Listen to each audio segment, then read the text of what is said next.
Voilà. On va tout de suite s'arrêter un tout petit peu, hein, on va te lâcher un peu, hein, tu as beaucoup dérangé. On va parler du sujet d'aujourd'hui, on parle de somnambulisme. Vous avez une personne somnambule à la maison, comment on s'y accommode? En tout cas, ça nous permet de parler du problème, mais surtout de savoir comment on fait quand on a quelqu'un qui est somnambule. Vous savez que dans le sommeil, des fois, on fait des choses, on se lève, on ouvre la porte, on sort, on conduit même, c'est très dangereux, mais ça se fait. Donc, beaucoup de gens ont des méthodes à elles dans les maisons, mais nous, on a décidé de rencontrer le psychiatre. Mais avant, chacun va donner un peu son avis sur la question. Comment on s'y accommode? On commence par toi, Blakoya. Donc, vous voulez que je fasse parler mon expertise, quoi? Non, c'est pas ton expertise, c'est ce que tu ferais, toi. En tout cas, moi, je crois que c'est un sujet qui n'est pas facile. C'est pas un sujet quotidien. Mais la première des choses, c'est que, quelle qu'en soit la maladie, je me refais d'abord, je suis un spécialiste. Un spécialiste, voilà, d'abord. C'est la première des choses. La deuxième des choses, c'est que quelqu'un qui est capable de faire des mouvements à chaque fois, serait capable de faire quelque chose de pas bien du tout, ou bien de dangereux pour lui. Donc, il faut le surveiller, être éveillé. Considérer qu'on a à la maison, on vit à la maison avec quelqu'un qu'il faut surveiller de près. Toi-même, tu ne dors pas. Voilà. Non, c'est-à-dire que, mais je vais te dire, quand tu as un nouveau-né à la maison, par exemple, c'est la même chose, tu ne dors pas de la même manière. Voilà. Donc, je crois qu'il faut, voilà les deux choses. Les deux choses que la première chose à faire, d'accord. Ernestine. Allez, vivre avec un somnambule à la maison.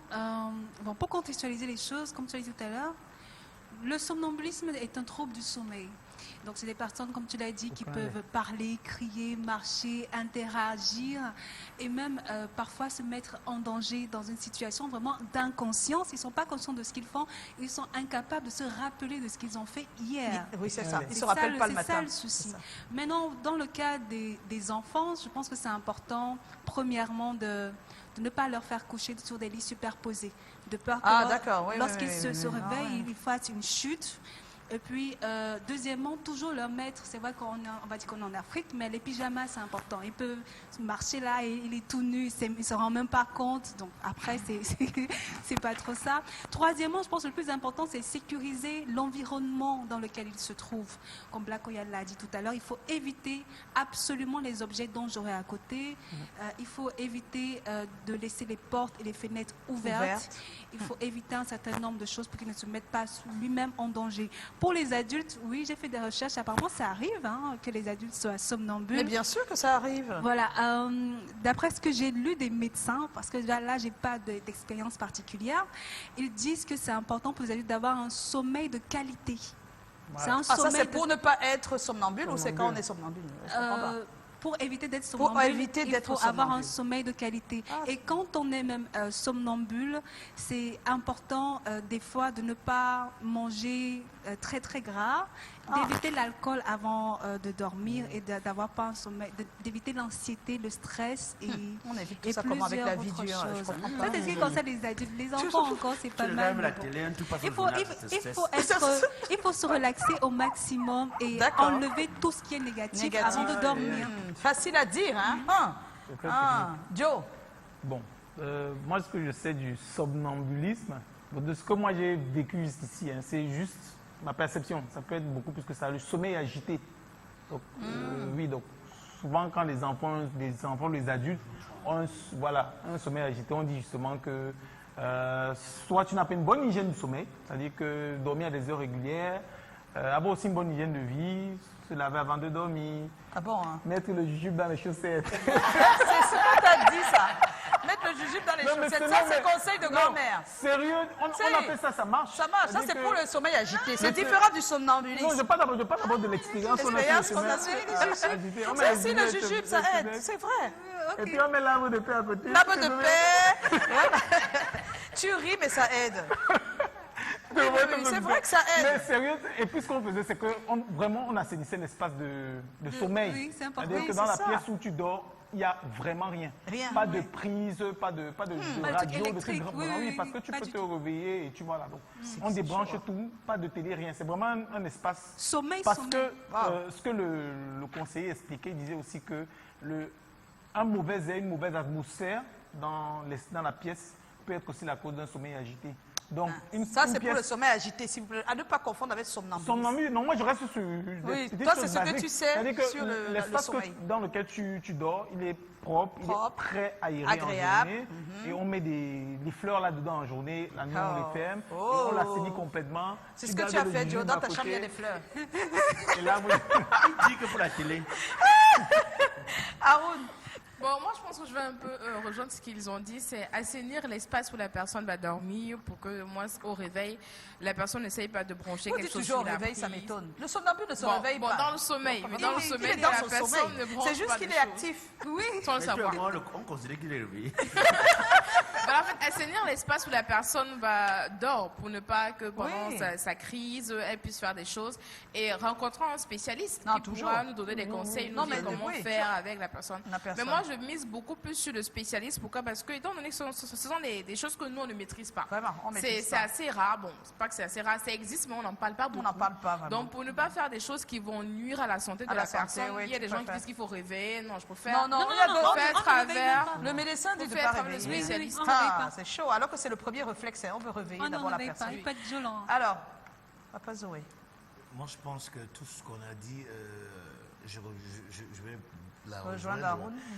Qu'il faut voir, il faut consulter un médecin. Oui, c'est lui qui peut tout vous dire. Voilà, je pense qu'il faut consulter. D'accord. On va tout de suite regarder ce qu'on dit des personnes dans les rues de Douala. Oui. On peut lire le message du monsieur qui a répondu. C'est un monsieur ou c'est une dame? C'est une dame? Bon, c'est pas grave. On va regarder d'abord les avis des uns et des autres, et puis surtout le spécialiste, le docteur Christian Eyou, qui est psychiatre clinicien. Ouais.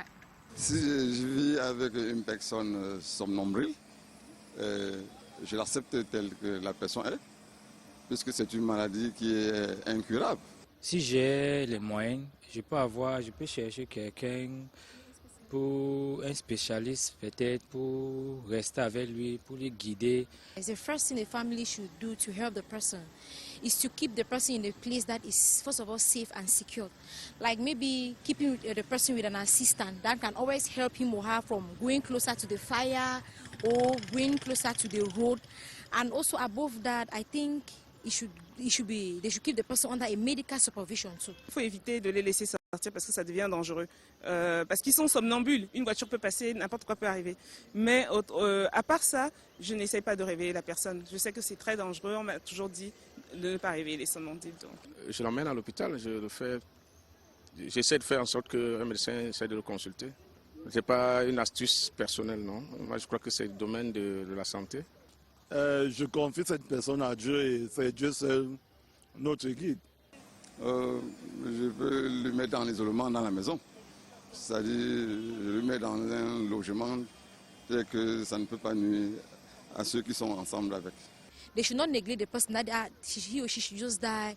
No, it's a human being and created by God. It is not his choice. He do not like it to be like that. So the person should not be separated from family members. They should show the person love. You and I too in the society. J'ai été à l'internat et une de mes camarades d'internat était justement somnambule. Et j'ai été vraiment choquée parce que c'est ma première fois de voir ça. C'était des trucs qu'on entend, qu'on voit à la télé. Donc, je me suis dit, oulala, j'étais en panique. Et on m'a dit, mais Olivia, surtout ne la réveille pas. Et j'étais, Donc, il n'a pas fallu la réveiller, mais il fallait l'encadrer et éviter qu'elle ne sorte, en fait. Surtout qu'elle ne descende des escaliers. Donc, parce qu'elle peut faire un accident et tout. Donc, c'est vraiment un vécu. Donc, oui, j'ai vécu avec une somnambule. Et il a fallu toute l'année. Elle a eu quelques crises de somnambulisme. Non, c'est pas de la sorcellerie du tout. C'est pas de la sorcellerie. Il faut savoir que c'est médical. Donc, le somnambulisme, c'est le fait d'avoir une activité motrice, une activité semi-éveillée pendant les moments censés être des moments de sommeil. Donc on reconnaît en fait le somnambule par le fait qu'il développe une activité motrice intense, ça peut être la parole, ça peut être le mouvement physique quand il est censé être endormi. Et donc c'est souvent l'enfant qui se réveille, pour faire un exemple, un enfant qui se réveille au beau milieu de la nuit, qui range sa table, qui bouscule des choses et qui revient se coucher comme si rien ne s'était passé. Dans le sommeil? Dans le sommeil, oui, parce que effectivement le cerveau ne va pas s'allumer dans la totalité, parce que quand on est endormi, le cerveau est censé être éteint. Maintenant, il passe par plusieurs phases, dont l'une est la phase du rêve, Et la phase du rêve, le cerveau fait une sorte de ce qui s'appelle sommeil paradoxal. Ça veut dire qu'il va faire comme s'il dort, mais en fait il a une activité électrique à l'intérieur qui est comme s'il ne dort pas. Et donc il y a des différents niveaux de veille qui peuvent se faire. Et il arrive que de manière accidentelle, on a un niveau de veille, un niveau de réveil un peu qui va se faire, mais qui n'est pas totalement le réveil complet et qui va faire que l'individu a une petite activité qui va malheureusement se dérouler pendant qu'une grosse partie du cerveau est en train de dormir. Alors, quand on a quelqu'un comme ça, il ne faut pas simplement rester à la maison, il faut demander à consulter. Mais disons qu'avant ça, il faut juste la protéger. Il faut arriver à la protéger, à encadrer l'espace de sommeil pour qu'on n'ait pas quelqu'un qui tombe dans un escalier ou qui va faire un accident de nuit. Il faut encadrer l'espace et il ne faut pas être agressif avec la personne. Il faut comprendre, il faut accompagner, il faut éviter d'être accusateur et il faut le plus rapidement possible demander une consultation, idéalement chez un médecin du sommeil ou chez un neurologue. Alors, on n'est pas obligatoirement censé les réveiller. On est censé peut-être canaliser pour qu'ils arrivent à se poser ensuite et que, secondairement, on ait une prise en charge qui va se faire, qui va permettre d'éviter que les bugs, comme je peux les appeler, se reproduisent. Alors, il ne faut pas être accusateur avec le somnambule. Ce n'est pas un sorcier. Ce n'est pas quelqu'un qui parle avec les esprits, ce n'est pas quelqu'un de dangereux. Qu'est-ce qu'il faut faire? Il faut simplement l'accompagner, il faut l'encadrer quand il est dans un moment de somnambulisme et il faut l'accompagner non seulement dans la période motrice durant sa crise, mais il faut également l'accompagner vers l'hôpital où il doit consulter parce que ce n'est pas évident de s'entendre dire qu'on a fait des choses dans son sommeil dont on ne se rappelle pas. Pour toutes les pathologies du sommeil, ce qu'il faut faire en termes de prévention, pour toutes les pathologies, c'est d'avoir une bonne hygiène de vie. La bonne hygiène de vie, c'est non seulement l'hygiène physique, de ce qu'on va manger, ce qu'on va avoir comme activité, ce qu'on consomme comme substance, mais c'est également l'hygiène mentale de la qualité du sommeil qu'on a, des engagements qu'on va avoir, des implications émotionnelles qu'on va se faire, du type de pensée qu'on va accepter de ruminer dans son cerveau. C'est tout cet ensemble d'hygiène qui va faire que le cerveau soit vraiment bien protégé et qu'il n'arrive pas à faire des maladies du sommeil comme on les connaît. Il y a des personnes qui n'arrivent pas à dormir. On doit choisir nos pensées. C'est grave. Oui, je suis d'accord. Je dis que je n'étais pas d'accord. Je dis que c'est difficile. On choisit nos pensées. Oui. Mais comment? Parce qu'il y a des personnes qui On a compris que c'est ça, c'est bien. On dit comment est-ce qu'on fait? Comment ça veut dire qu'il faut penser positif? Oui. Voilà. Penser positif, c'est tout. Alors, le sondage, il faut être suivi, il faut faire suivi par un spécialiste, 60%, ça c'est automatique.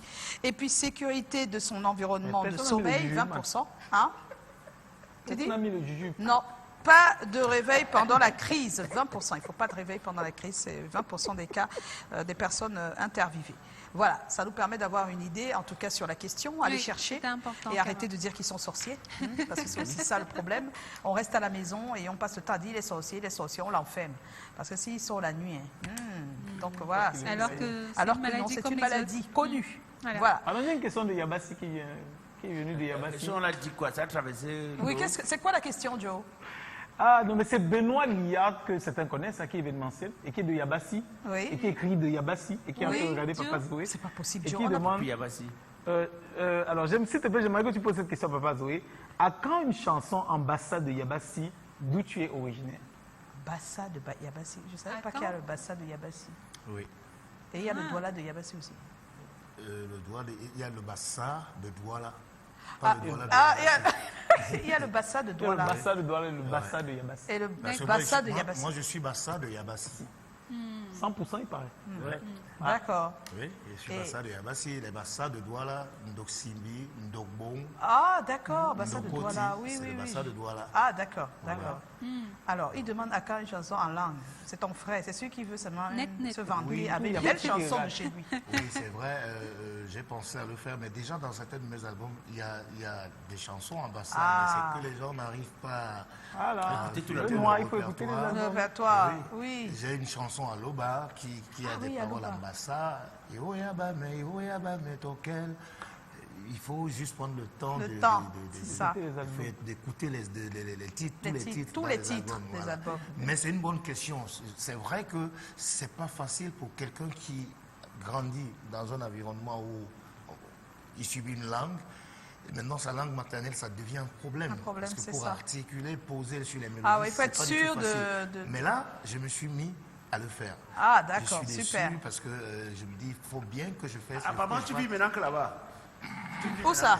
Là-bas, de l'autre côté. Là-bas, c'est où? Et si tu viens, c'est pas en vacances, non? Ça fait des années, Black. Non, nous on veut savoir, parce que souvent on a les gongos, on n'a pas de mots, ça passe pas. Ah bon, hein. Alors, Papa Zoé, merci d'avoir accepté notre invitation. Haroun, c'est demain qu'on fera les People Post. On va dire merci à tout le monde. Boudé Boudé, c'est le titre depuis 5 mois qui est disponible. Oui, c'est le single qui est sorti, qui annonce la sortie de l'album, même si tout se passe bien, fin du mois de juin. Fin du mois de juin. Oui, l'album sera dehors. Oui. L'album de 10 titres. Eh bien, on te dit merci. On te souhaite aussi un bon retour. Merci. Déjà, merci pour le cadeau. Voilà. Merci, Papa Zoé. Bien des choses. Merci à vous qui nous regardez depuis 17h. On se retrouve demain, s'il vous plaît. Rendez-vous. Et surtout, on vous l'a dit et on vous le dit tous les soirs,